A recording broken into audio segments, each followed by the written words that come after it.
बंडखोरांना शांत करण्याचं सगळ्यात मोठं आव्हान आहे की सर्वात मोठी बंडखोरी जी आहे ती भाजपमधून झालेली आहे।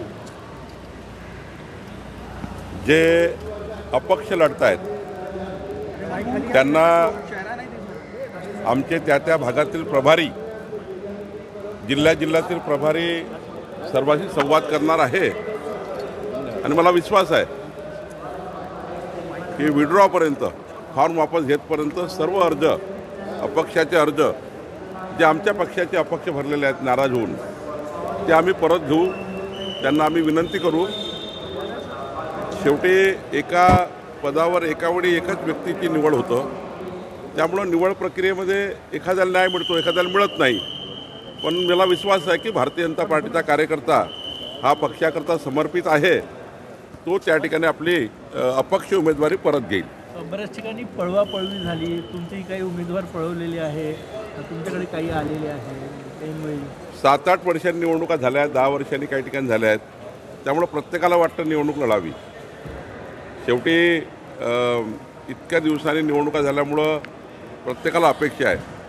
पण साधारण आम्ही उमेदवारी अर्ज वापस घेण्याची जी डेट आहे त्या डेटपर्यंत तुम्हाला बऱ्यापैकी कमी झालेलं दिसेल। मुंबई महानगरपालिकेसाठी फॉर्म्युला ठरलेला आहे भाजपचा, तिकडे दोन्ही ठाकरे बंधू एकत्र येण्यासाठी चर्चा सुरू आहे युती संदर्भात। नाही, आम्ही महायुतीमध्ये जातो आहे। आमचे नेते देवेंद्र फडणवीसजी, रवींद्र चव्हाणजी, आशिष शेलारजी, अमित साटमजी, आम्ही सर्व नेते त्या ठिकाणी बसून माननीय एकनाथजी, माननीय अजित पवारजी आणि आम्ही एकत्र बसून मुंबई महानगरपालिकेमध्ये महायुतीत त्या ठिकाणी लढणार आहे।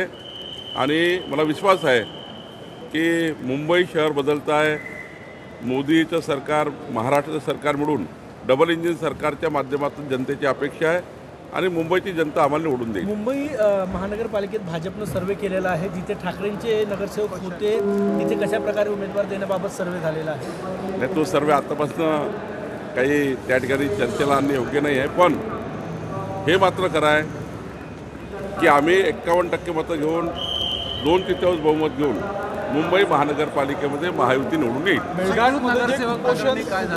मृत्यू झालेल्या मुलांचे सरकारला तुम्ही कशा पद्धतीने सगळं प्रकार पाहता, शासन म्हणून काय करावं? नाही, मेळघाटमध्ये हा जो रेशो आहे बालमृत्यूचा तो आता बऱ्यापैकी कमी झाला। उच्च न्यायालयाने दखल घेतली आहे।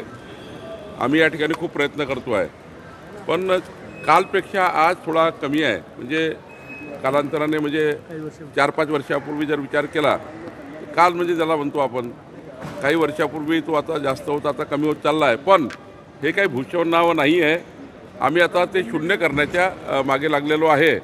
मला विश्वास आहे की त्या बाजूने आमचे जिल्हाधिकारी आणि आमची टीम पूर्ण काम करत आहे। लवकरच यामध्ये पुढचा काळ चांगला येईल।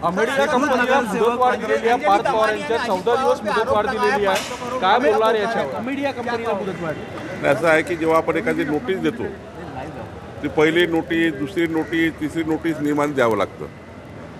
असं नाही आहे की पहिल्याच नोटीसमध्ये आपण निर्णय घेतो, पण नोटीस त्यांना दिलेली आहे, मुदतवाढ दिलेली आहे, ती तर कायद्यामध्ये आहे। एक मुदतवाढ द्यावी लागतं, दुसरी मुदतवाढ द्यावी लागतं आणि मग पुढची कारवाई करावं लागतं।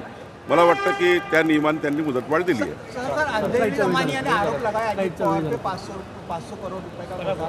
वो मुझे दमानिया के आरोप लगाया, उसका जब राइटिंग में सरकार के पास आएगा तो उसका चौकसी करके जो भी निर्णय होगा। सर